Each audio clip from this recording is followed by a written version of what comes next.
Bueno, y aquí estamos de regreso en este programa Almuerzo de Negocios. Y mira, Rafael, eh, esta va a ser, esto es importante que nuestra audiencia lo sepa. Y es que estas van a ser unas intervenciones que vamos a tener de manera periódica en el programa y que tienen por nombre Hablemos de Pensiones.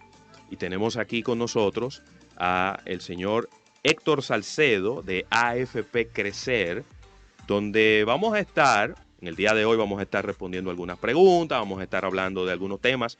Yo creo que la gente tiene muchas inquietudes, tiene mucha curiosidad con este tema de los fondos de pensiones y de las AFP.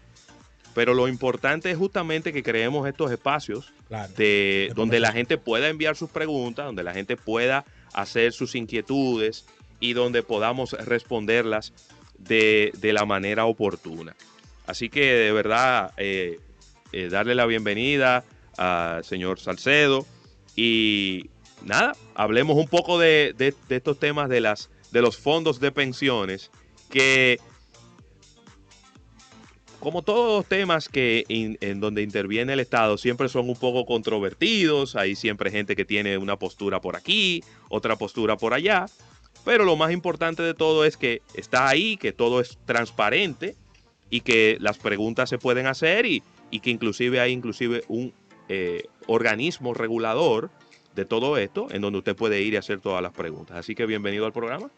Muchísimas gracias a ustedes por recibirme y les pido por favor que quiten el señor y el don, porque realmente los que tienen visibilidad de la cabina pues pueden saber que yo quizás soy el más joven de aquí y entre ustedes. Totalmente de acuerdo. Excelente, excelente. Pero gracias por la recepción y estoy de acuerdo contigo con que este tema de la seguridad social, el sistema de pensiones, las AFP, amerita una conversación, amerita espacios para que la gente pueda responder sus inquietudes, porque yo creo que el sistema, en sentido general, ha sido acusado injustamente de muchas cosas. Sí, claro. Y no ha habido presunción de inocencia. No. En ese caso. Entonces, yo creo que con esta labor que vamos a hacer de manera regular y sistemática, vamos a poder aclarar y expandir la comprensión que la gente tiene de este sistema. Buenísimo. Quizá empezar por lo básico, ¿no? De cuáles son los montos, los porcentajes que tanto el empleador como el empleado aportan y que se van acumulando en las cuentas de capitalizaciones o en cuentas de fondos de pensiones.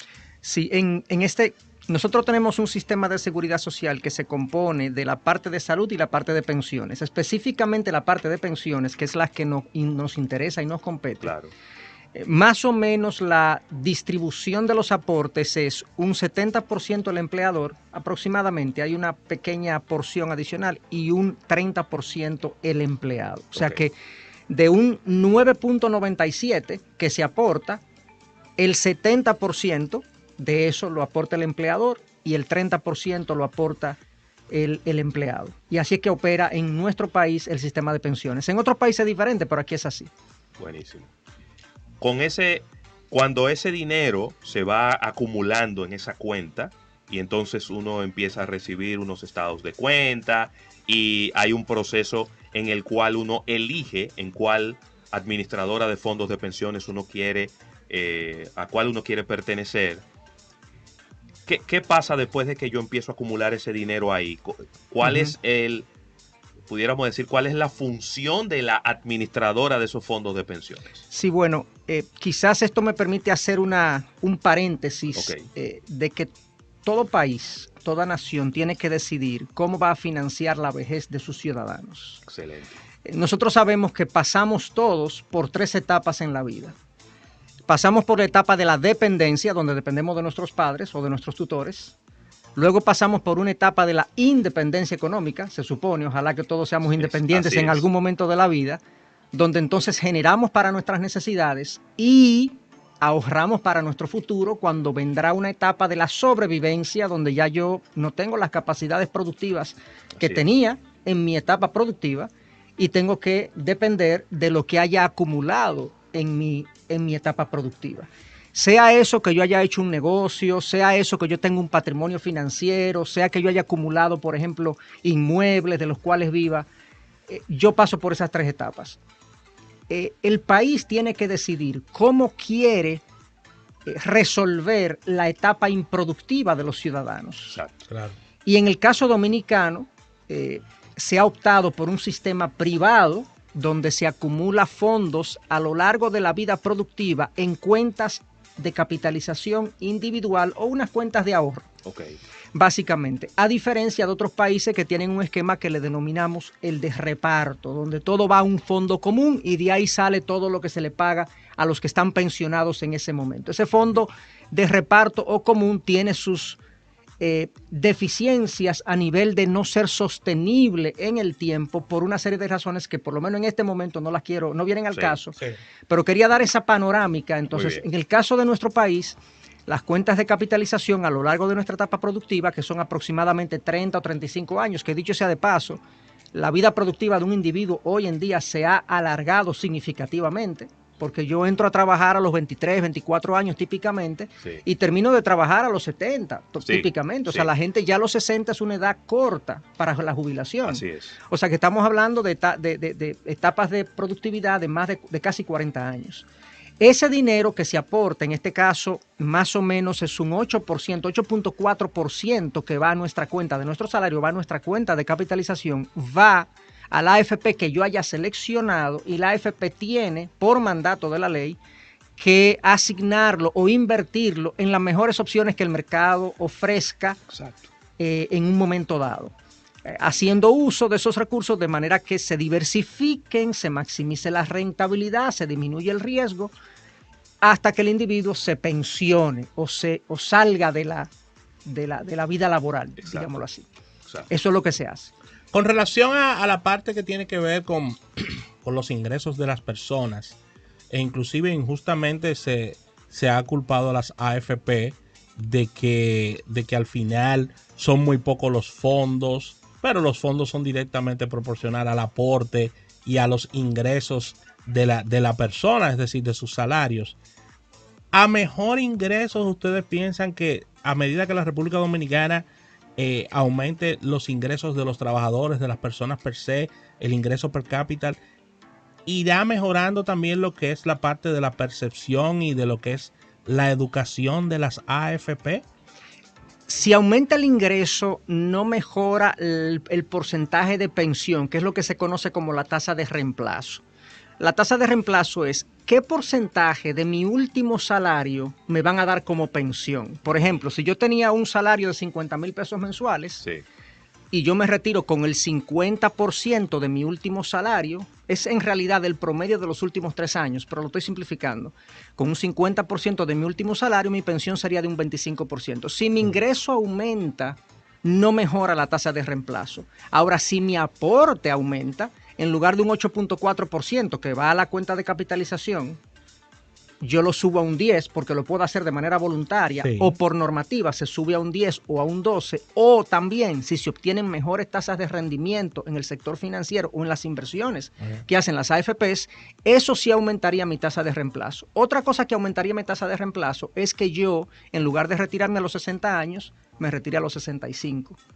Porque acumulé por más tiempo y por lo tanto mi fondo va a ser suficiente para subir mi tasa de reemplazo. Entonces, por eso decíamos al principio que hay algunas acusaciones que se han vertido sobre el sistema de pensión y de AFPs como si fuera culpable de las tasas de reemplazo bajas. Realmente la principal causa de una tasa de reemplazo baja es una baja tasa de aporte. Eso mismo. Y la baja tasa de aporte también es proporcional a los bajos salarios que tenemos en la República Dominicana, que la AFP no tiene culpa de eso. No, y a veces se compara nuestro sistema con sistemas europeos. Exactamente. Donde las tasas de aporte en los sistemas europeos, países nórdicos, España, Francia y demás, andan en los aportes a la seguridad social entre un 18 y un 22%. Oye, entonces, cuando uno ve eso, claro, casi el triple de lo que nosotros aportamos. Eso hace que entonces ellos tengan obviamente mucho mejores tasas de reemplazo. Pero ojo, son sistemas deficitarios, porque no son sistemas que acumulan en una cuenta personal, sino que acumulan un fondo común. Pero sucede que como esas poblaciones se han estado envejeciendo, son menos los que aportan y más los que se pensionan que lo que era hace 30 años. Sí, tienen que venir unos subsidios especiales del Parlamento y los gobiernos. Exactamente. Este sistema sistema nos da la posibilidad de que si yo calculo mi pensión, que de hecho hay calculadoras disponibles, la CIPEN tiene una calculadora disponible, que es la Superintendencia de Pensiones, yo puedo calcular y si me voy a retirar con un 60% de tasa de reemplazo o un 40% de tasa de reemplazo, yo puedo decir, no, yo voy a aportar un porcentaje adicional para que cuando me retire yo tenga una tasa de reemplazo mayor. Excelente. ¿Qué pasa? A ver, ¿cuándo yo puedo programar mi retiro? Es decir, ¿cuáles son las condiciones que tienen que darse para que yo vaya y me siente con mi administradora de fondo de pensión y yo le diga, venga, entréguenme el dinero que yo he ido ahorrando o pónganme una pensión mensual para yo poder sobrevivir? Hay varias modalidades. La más simple es que yo llegue a los 60 años y yo haya sido un afiliado que tuve menos de 45 años al momento del inicio del sistema. En nuestro país el sistema comenzó en el 2000, la ley se implementó en el 2001 y la afiliación obligatoria en el 2003. Sí. Si yo tenía más de 45 años en el año de afiliación obligatoria, yo puedo optar por una devolución de los fondos totales. Si tuve más de 45 años al momento de la implementación. De hecho, recientemente se emitió una norma que hizo que todo el que cumplió 45 años a lo largo del año de implementación pueda optar. Porque antes se hacía un corte muy estricto y se calculaba si tenía 45 años o no, pero ahora todo el que tenía 45 años a lo largo de ese año se le concede la devolución de los fondos. Entonces, lo más simple es que yo llegue a los 60 años, tenga al menos 360 cotizaciones y por lo tanto puedo optar por mi pensión. Ahora bien, yo tengo que estar cesante, ya yo tengo que estar sin trabajar. Si yo no estoy trabajando, si yo sigo trabajando, yo no puedo optar por mi pensión, porque yo soy un trabajador todavía hábil, productivo, yo sigo aportando a mi fondo. Y si yo continúo aportando hasta los 65 años, bueno, pues a los 65 yo me puedo retirar. Pero la edad mínima, lo más sencillo es a los 60 años. Ahora bien, a los 57 años hay un beneficio que se llama una pensión por edad avanzada. Que yo puedo optar a los 57 años también, si mi fondo da, según un cálculo que se hace, para una pensión mínima, entonces yo puedo también optar por retirarme. De hecho, específicamente si puedo optar por una pensión de más de un 150% de la pensión mínima.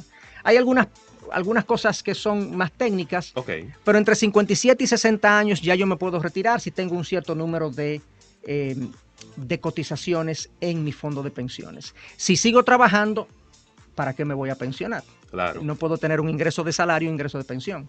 ¿Qué ocurre si el afiliado fallece en ese proceso, lamentablemente? ¿En el proceso de pensión? En un proceso, es decir, la persona le faltan todavía varios años para pensionarse, lamentablemente fallece, sus familiares pueden reclamar estos fondos. Correcto. Hay un beneficio que la ley contempla que se llama pensión por sobrevivencia, que es un beneficio, de hecho, en el aporte que yo hago mensualmente, que nosotros hacemos mensualmente, yo aporto un 0.95% de mi salario para un seguro de discapacidad y sobrevivencia. En caso de que yo fallezca, la compañía de seguros le va a dar un beneficio a mis familiares por una X cantidad de tiempo, dependiendo de la edad que tengan mis familiares. Si mi esposa, cónyuge, es menor de los 50 años, le dan un beneficio. Si está entre los 50 y los 55, le dan un beneficio mayor. Si es más de 55, le dan una pensión de por vida. A la viuda o el viudo. Y a mis hijos también, si tengo hijos, entonces la pensión que me corresponde se parte en dos, entre 50% el viudo o la viuda y el 50% a los hijos. Entonces sí, ahora bien, si la persona fallece, también se ha dado mucho que puede optar también por una devolución de los fondos bajo ciertas condiciones. De hecho, nosotros estamos en este momento como sistema de pensiones, no solamente como FP Crecer, que ha sido una banderada de este tema, de devolverle los fondos lo más rápido posible a los beneficiarios y a los herederos legales de la persona. Pero sucede, oye lo que nos ha pasado, que se le está pidiendo a la gente que venga y traiga los documentos y traiga el acta de defunción, Claro. y traiga el acta de nacimiento y traiga los documentos, y la gente no va a buscar los fondos que se supone deben ser entregados a estos beneficiarios. Bueno. Entonces, ahí hay otra área donde las AFP han sido acusadas como que de que no ha habido voluntad de devolución, cuando realmente nosotros hemos tenido una serie de iniciativas. Hasta una lista se publicó en un periódico de circulación nacional donde estaban todos los familiares de los que habían fallecido, Claro. y la gente no ha ido con la celeridad que hemos querido. Y ojalá nosotros desembarazarnos de esos fondos que le pertenecen a estos familiares. Claro, pero usted tiene que asegurarse de que le están entregando los fondos a los herederos legales. A los herederos legales, Claro. porque si se lo entregamos a gente que no corresponde, No. luego aparecen los herederos legales y reclaman a la AFP que se lo entregó de manera irresponsable a herederos que no corresponden. Entonces, sí, si la persona fallece, bajo ciertas condiciones le corresponde pensión a sus herederos o le corresponde una devolución de los fondos. Depende, habría que analizar el caso particular. Claro que sí, para aquellas personas que sintonizan en este instante, estamos conversando con el señor Héctor Salcedo de AFP Crecer con relación a todo este tema que genera tantas preguntas e inquietudes, temas de pensiones. Con relación y construyendo lo mismo que decía José Luis Ravelo, lo que tiene que ver con si se produce una quiebra de la empresa o una quiebra también de una AFP, ¿qué sucede con el contribuyente? La ley contempla tiene varias protecciones para el afiliado en torno a eso. Primero, la contabilidad de la AFP es separada de la contabilidad y el capital del fondo de pensiones. No ocurre como con los bancos, que los bancos uno ve todo mezclado, donde uno ve los depósitos como pasivos del balance general de una institución financiera y el capital del banco aparece ahí. No, las AFP presentan la contabilidad como el fondo es una entidad jurídica aparte, inembargable, y la AFP es otra. Entonces, el fondo de pensiones tiene un sinnúmero de activos. Supongamos que una AFP tuvo, por alguna razón, mala práctica, mala gestión, la competencia se la comió, lo que sea, y le va mal, y sale del negocio.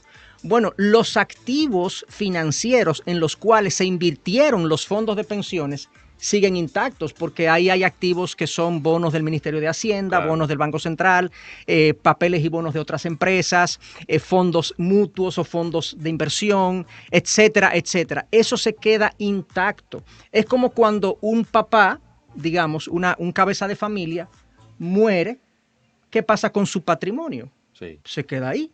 De la misma manera, una AFP puede morir y el patrimonio invertido en aquellos activos identificados y permitidos por la ley queda intacto. Entonces, ese patrimonio se distribuye, según la ley dispone, en el resto de las AFP. No obstante, más que en el resto de la AFP, el afiliado tiene un plazo para decidir a qué AFP quiere que se le transfiera su fondo.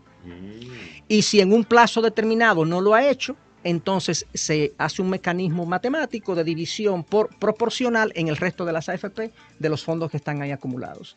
O sea que el fondo permanece intacto aún una AFP haya pasado, digamos, salido del negocio. Buenísimo. Muy bien, ya para finalizar por mi parte, quería preguntar cómo yo, como afiliado, puedo elegir a la mejor AFP. El producto AFP tiene la particularidad de que es bastante homogéneo. Todas ofrecen buenas políticas de inversión, todas ofrecen relativamente buenos servicios. Dicho eso, ciertamente ya estamos viendo ciertas diferenciaciones. Primero, los niveles de rentabilidad. Para mí es fundamental los niveles de rentabilidad que una AFP ofrece, porque si yo puedo en un periodo de 30 años mejorar en un punto porcentual mi rentabilidad promedio a lo largo de esos 30 años, eso me representa en mi tasa de reemplazo entre 5 y 8 puntos porcentuales de mi último salario. Muchísimo. De un punto. Entonces, lo primero que yo vería es, primero, la tasa de rentabilidad que ofrecen las AFP. Primero. Segundo, yo vería también los niveles de servicio, las oficinas ofrecidas, los niveles de tecnología implementados en los servicios que ofrecen, la comunicación que ofrecen, los niveles de transparencia que ofrece la compañía, porque obviamente eso, el afiliado, que no siente, el producto de pensiones no se siente hasta que tú no te pensionas. Mientras tanto, es una promesa, por así decirlo. Es verdad.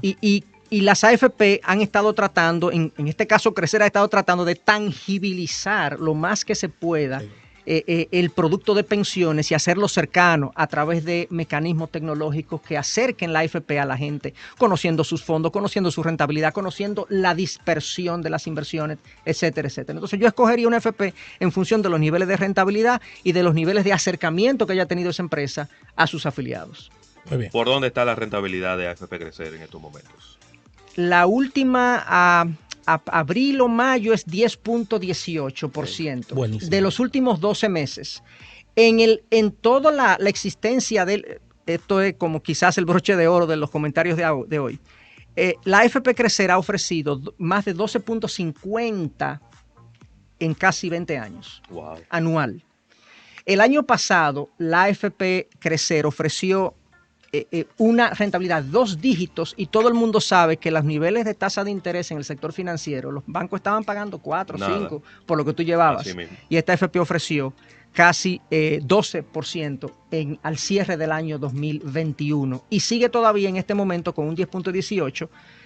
Con una rentabilidad de 2 dígitos. Las rentabilidades están aumentando. Deberíamos ver en los próximos meses que nuestras rentabilidades en las AFP aumentan también, porque las tasas de interés a nivel mundial están aumentando, incluyendo República Dominicana. Claro, inclusive las tasas de política monetaria también exactamente ahí se vieron afectadas. Bueno, la verdad es que no podemos pasar aquí 2 horas hablando de este tema. Sin ningún problema.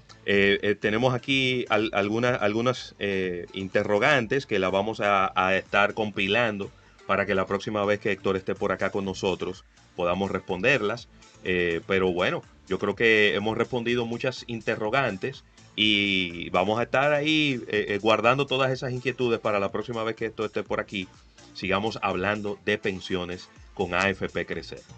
Claro que sí, así que gracias a nuestro invitado. Cualquier cosa acérquese a AFP Vías de Crecer. comunicación, Héctor. Si la gente tiene preguntas, ¿cómo se pueden comunicar con AFP Crecer? Obviamente hay mucha actividad en las redes sociales sí. con AFP Crecer. Pueden referirse tanto al Instagram como a LinkedIn, sí. como a Facebook y Lisa. Nosotros tenemos una innovadorísima propuesta tecnológica donde hay un personaje de inteligencia artificial de nombre Lisa que tiene una interacción con la gente extraordinaria. Hay una aplicación sumamente eficiente y eficaz en transmitir las informaciones básicas de las AFP. O sea que ya sea por aplicación que están en las tiendas virtuales de App Store y de Google Play, como por las redes sociales habituales, la gente puede conseguir AFP Crecer. Excelente. Muy bien. Bueno, pues nada, vamos a un break comercial. Les prometemos que vamos a traer aquí a Héctor y con un poquito más de tiempo para poder extendernos en estos temas. Vamos a un break comercial y cuando regresemos seguimos con el contenido de este programa.